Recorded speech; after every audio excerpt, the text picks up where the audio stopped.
They are gods without temples, rulers without thrones, and monsters without mercy. They are the Daedra, not one, but many, not good, not evil, but something far older.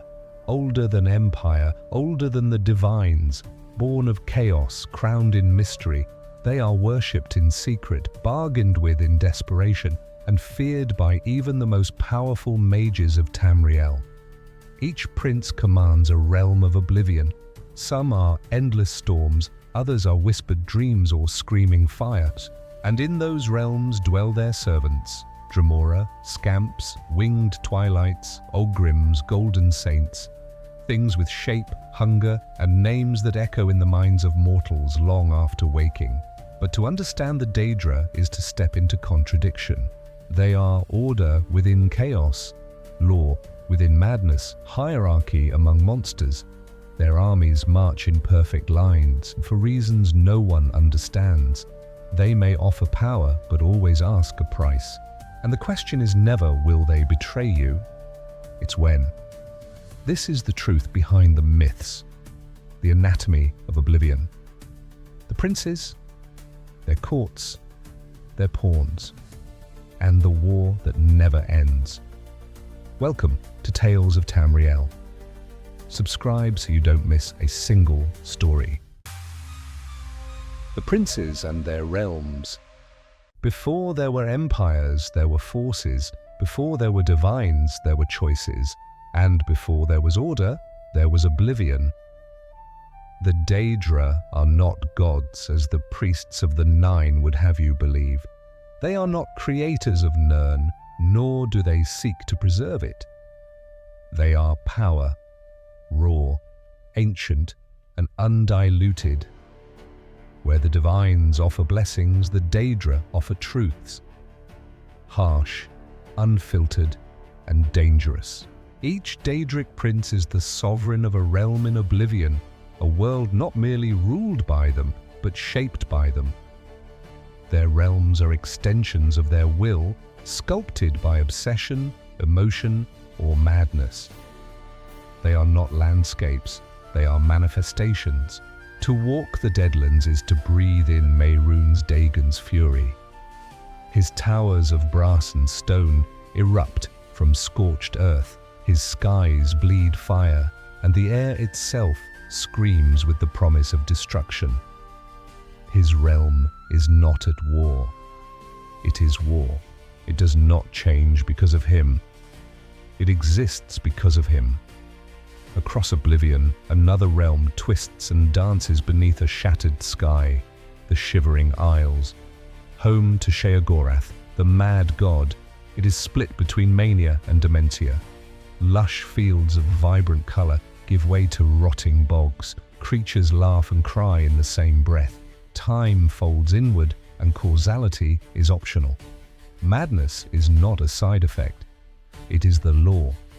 Azura's realm, Moon Shadow, offers a cruel contrast. Beautiful beyond words, it exists in permanent twilight, lit by the soft glow of twin moons. Her waters reflect memory and future alike, and travelers speak of unbearable emotion. Joy so intense, it becomes sorrow. Azura is prophecy, change, and the boundary between endings and beginnings. Molag Bal, the Prince of Domination, offers no such beauty.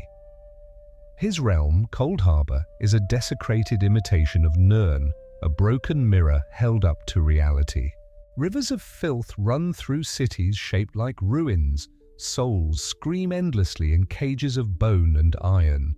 Cold Harbor is what happens when cruelty becomes geography. And then there is Boethia, the Prince of Plots, whose realm is ever-changing. Attribution's share is not a place, but a battlefield. Power is earned through treachery, strength through betrayal. Her realm has no map, only lessons in ambition, suffering, and the sharp edge of deceit. 17 princes, 17 realms, some well-known, others cloaked in mystery. Vaermina's quagmire shifts every few minutes, reshaping into new nightmares. Periite's pits echo with disease and filth, yet follow a strange form of perfect order. Hermaeus Mora watches from Apocrypha, a realm of infinite books and black tendrils where knowledge devours the mind. Yet even as their realms differ, one truth remains. These are not places meant for mortals. And still, mortals go.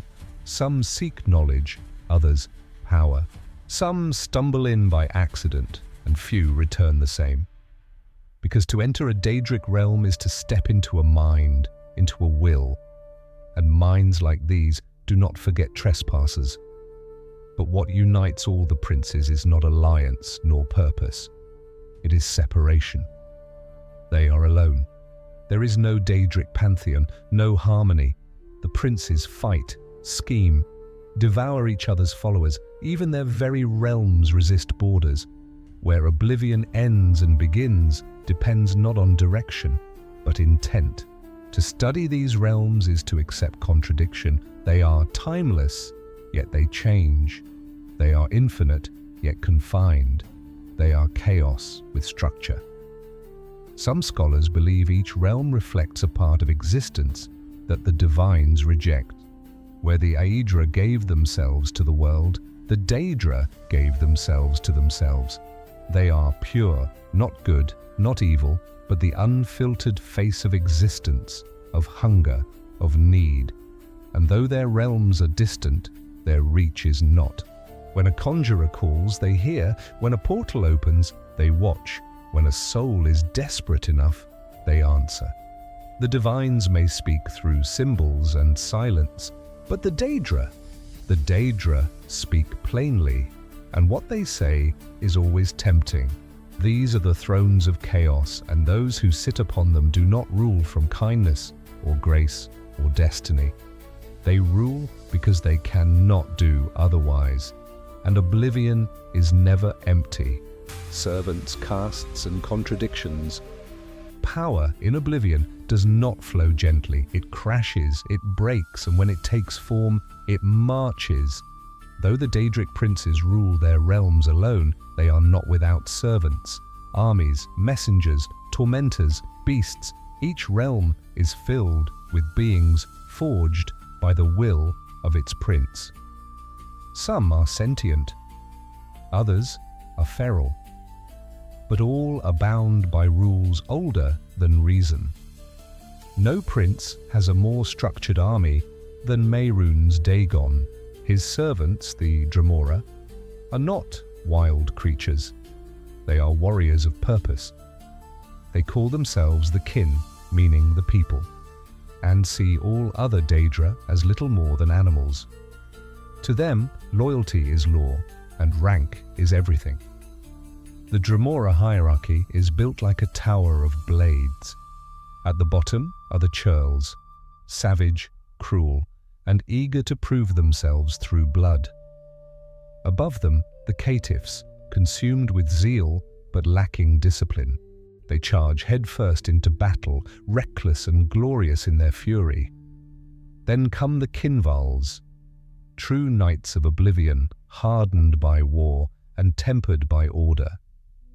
These warriors are chosen not just for strength, but for strategic clarity. They are not berserkers. They are commanders in the making. Higher still are the Kinreeves, who serve as officers or administrators, organizing both warfare and internal justice within Dagon's legions. A Kinreeve answers not to the realm, but to rank. Then the Kinmarchers, lords of Daedric citadels and gates. Each Kinmarcher commands not just a unit, but a fief, a portion of oblivion bound to their authority. Above them, the Marquinas, or Grand Dukes, sit in Dagon's war council, ruling over many lesser Daedra. And at the top, the Valkinas, the princes of war. Rarely seen on Nirn, they guard Dagon himself or lead apocalyptic invasions into mortal realms. But even this intricate structure is not immune to contradiction. Though Dremora operate in strict caste lines, their ranks can shift, not through ambition, but through ritual. Oaths are sworn, challenged, broken. Identity among the kin is as much performance as it is essence, and the Dremora are not alone. Among Dagon's legions, and sometimes beyond them, fight the Civili. Similar in appearance to the Dremora, these towering, horned warriors are stronger, more independent, and infinitely more dangerous. Where Dremora live by duty, Civili live by pride. They accept no subordination unless respected. They are the swords that turn in your hand when held too tightly. Then there are the feral Daedra, beings like the Scamps, Clanfear, and Daedroths. Some serve as foot soldiers, others as hunting beasts. They do not follow orders out of loyalty, but because they are bound by magic, fear, or instinct, and they serve many princes. A scamp summoned in Cold Harbor might also be found in the Ashen Forge of Malakath. The winged twilights, elegant and cruel, serve Azura. Their beauty hides the blade. Like shadows at sunset, they arrive without sound and vanish without trace. The Golden Saints, radiant and merciless, serve Sheogorath, not as jesters, but as soldiers of order within madness. They are the discipline behind the insanity, perfect, divine, and utterly intolerant of weakness. And far below, hidden in the cracks between realms, there are other creatures, whispered of, but rarely named. Flame Atronachs that speak in riddles, spider Daedra that weave webs of prophecy and lies, ogrims that charge blindly into battle, unaware of their own immortality. Some are intelligent, some are instinct, all are dangerous. But here's the truth most fear to admit. Oblivion is not lawless. It is ruled by ritual, by caste, by systems that make no sense to mortals, yet function flawlessly in the dark. There is order among monsters, hierarchy in the heart of madness, and loyalty, not to justice, but to power. To study these creatures is to realize a terrifying thing. They are not wild. They are not random. They are organized. And one day, if the gate opens wide enough, they will not come as chaos. They will come as an army. The price of Daedric power. Power in Tamriel is never free, but the Daedra make it look easy. Where the divines ask for faith, sacrifice, and patience, the Daedra whisper a shortcut, a faster path, a sharper blade, and they offer it not with sermons, but with results. A flame that burns forever, a weapon that never breaks, a voice that commands kings. These are not promises, they are proof. And mortals, desperate, curious, proud, come running. Daedric pacts are as old as the written word. From forgotten witches of the early eras to the corrupted kings of the modern age, mortals have always reached toward oblivion when Nirn failed them.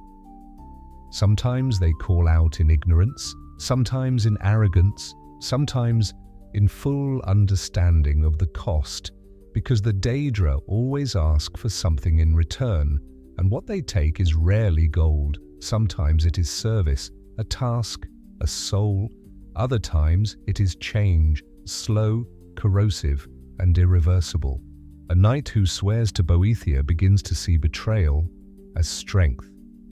A priest of Vermina learns that nightmares are no longer confined to sleep. A scholar of Hermaeus Mora discovers that eyes can grow in unexpected places. Not all who deal with Daedra fall into ruin. Some rise. They become champions, wielders of forbidden relics, like the mace of Molag Bal, the ebony blade, or Azura's star. But even power gifted freely is power anchored to oblivion. And when you carry the will of a prince in your hands, you never hold it alone. Some princes are honest, in their own way. Mehrunes Dagon does not pretend to be merciful. Molag Bal makes no promises of peace. They offer domination, destruction, and raw force, and they deliver. Others are subtler. Sheogorath hides cruelty in laughter. Mephala weaves lies inside truths. Azura speaks in visions but never answers plainly. This is the danger of dealing with Daedra. Even when they tell the truth, it is never the whole truth. And yet, mortals continue to seek them out. Not because they are blind, but because they are willing. Because desperation is louder than caution. Because vengeance is stronger than fear. Because sometimes the world leaves you with no other door to knock on. But the Daedra do not knock. They invite. They appear in dreams, in shadows, in mirrors. And when they speak, it is not in mortal words, it is in offers. Take this dagger. It remembers every soul it tastes. Drink this blood. It will make you forget who you were. Speak this name, and your enemies will never wake again.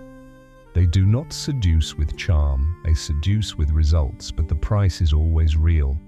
In the shadows of every empire, there are names unspoken, rulers who vanished, orders that fell, kingdoms that burned, not from war or weather, but from one whispered deal gone wrong. Because the Daedra do not forget, they do not forgive, they do not share. When a mortal breaks a pact, there is no court, no trial, only consequence, curses that echo through bloodlines, plagues that do not kill, only twist, artifacts that whisper endlessly, begging to be used again.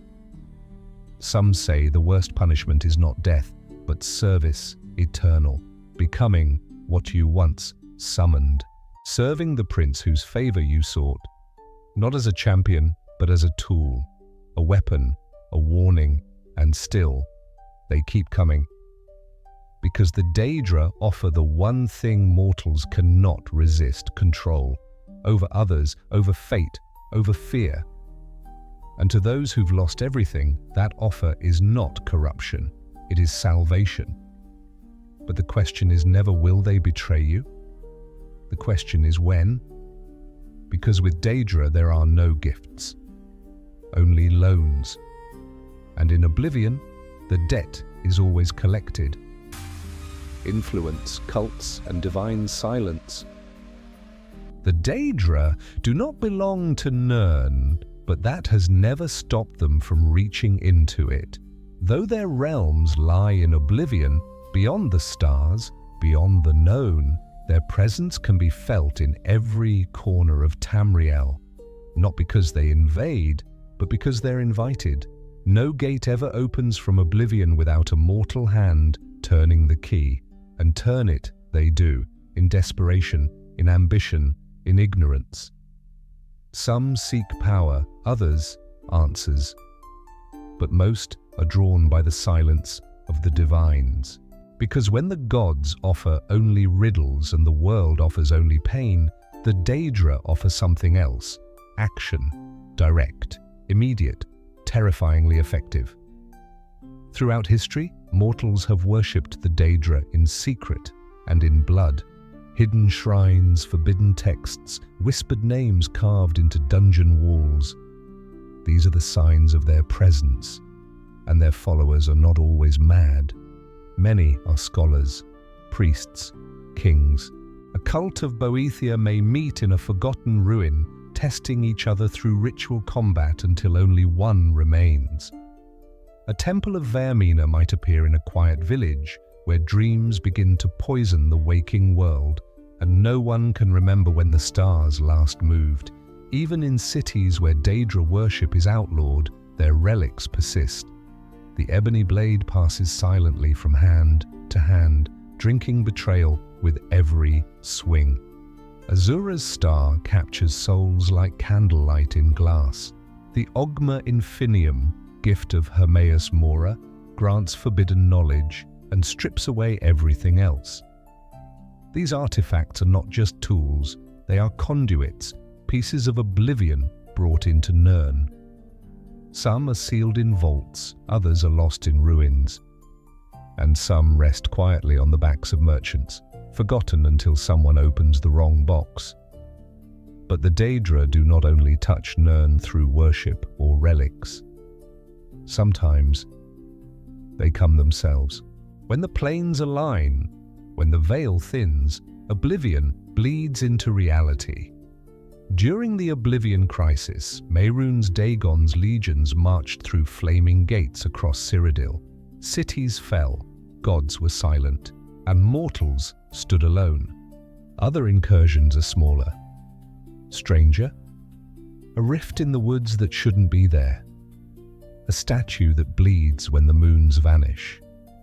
A voice in your dreams that knows your name. Sometimes, a conjurer summons something they cannot control. Sometimes, something comes without being summoned, but the most dangerous Daedric influence is not in the fire or the blade, it is in the idea, because the Daedra do not need armies when mortals will do their work for them. They plant seeds in minds, whisper temptations in grief, offer revenge to the broken and power to the ignored. Their cults grow in places where hope has died. And unlike the divines, the Daedra answer immediately. There is no need for rituals of purity, no moral high ground, only will. The priest of Arkay may ask you to wait for justice. The cultist of Molag Bal will hand you a mace and say, "Take it now." And when your family is dead, your home burned, your God silent, which offer do you choose? This is how oblivion spreads, not through war, but through need. And yet, for all their reach, the Daedra remain outsiders. They do not create life. They do not protect it. They twist, reshape, and consume. To others, it makes them honest, because the divines ask for faith, but the Daedra, they ask for nothing until it's too late. Their influence is not always obvious. A ruler who changes overnight, a city plagued by dreams, a hero who cannot die. Behind every great mystery in Tamriel, someone always asks the same question: was it the will of the god or something else? And when the gods do not answer, oblivion does. To some, this makes them evil. The eternal game of oblivion. To the untrained eye, oblivion is chaos, flames without fuel, shadows without source, madness without method. But to those who truly study the Daedra, something disturbing becomes clear. There is structure, there is pattern, there is order. It is not the order of kingdoms and crowns, not the peace of treaties or laws carved in stone. It is the order of instinct, of cycles, of ancient rules, followed not because they are just, but because they are.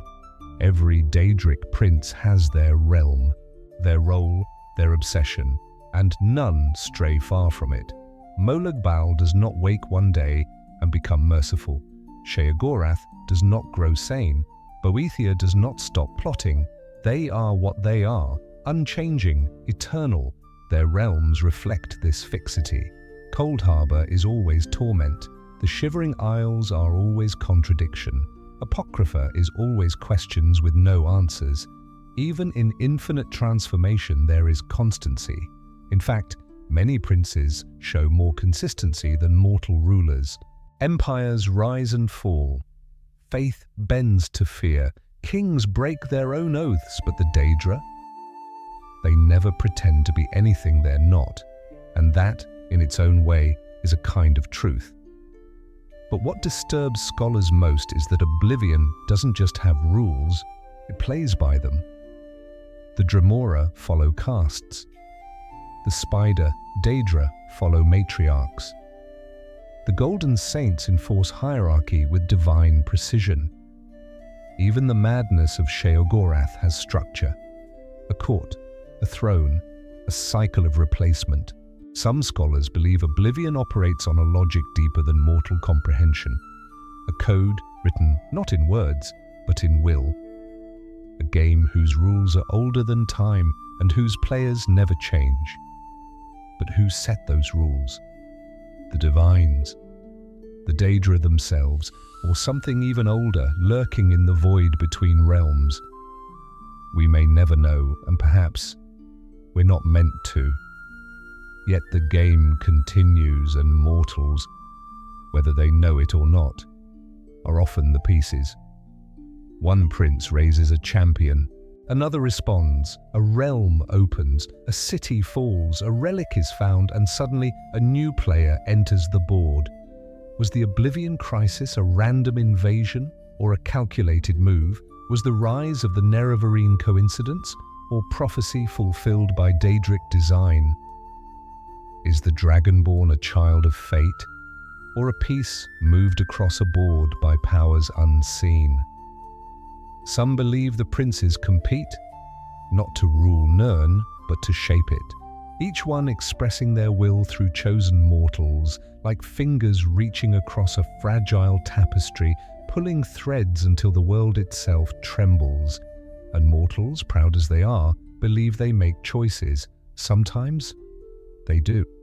But sometimes choice is just the illusion given to a piece about to be sacrificed. And yet this is not a story of doom, because even in Oblivion's cold logic, there is a strange kind of balance. Azura gives as much as she takes. Meridia punishes the undead but empowers the living. Clavicus Vile plays cruel games, but always follows the deal. There are rules, and rules can be learned, which means maybe they can be broken. This is why scholars study the Daedra, why mages summon them, why fools make pacts and kings consult forbidden books, because in the chaos of Oblivion there is a dark mirror, one that reflects not monsters, but truth. The divines offer salvation, the Daedra offer reflection, and what you see staring back may be terrifying, but it is real. So beware the stories that paint the Daedra as demons. Beware also the ones that call them gods. They are neither. They are something else. Something that watches, moves, waits, and plays a game no mortal truly understands. But make no mistake, you are already on the board. The Daedra are not evil, nor are they good. They are truth without mercy, power without permission, and reflection without distortion. To know them is not to understand them. It is to accept that some things in this world will never fit into mortal categories. Not divine, not damned, just Daedric. They do not hide what they are. We simply refuse to believe them. For every legend whispered in a tavern, for every warning carved into stone, for every burned book buried beneath a temple floor, the Daedra remain. Unmoved, unchanging, eternal, they do not demand your faith, but they will always accept your choice. And when the veil thins, when the sky cracks, when silence fails, Oblivion will be waiting. So walk carefully, traveler. Speak wisely. And if you hear a voice in the dark offering power, know that the price is not gold. It's you. This was Tales of Tamriel. Subscribe now and never miss the stories the divines won't tell you.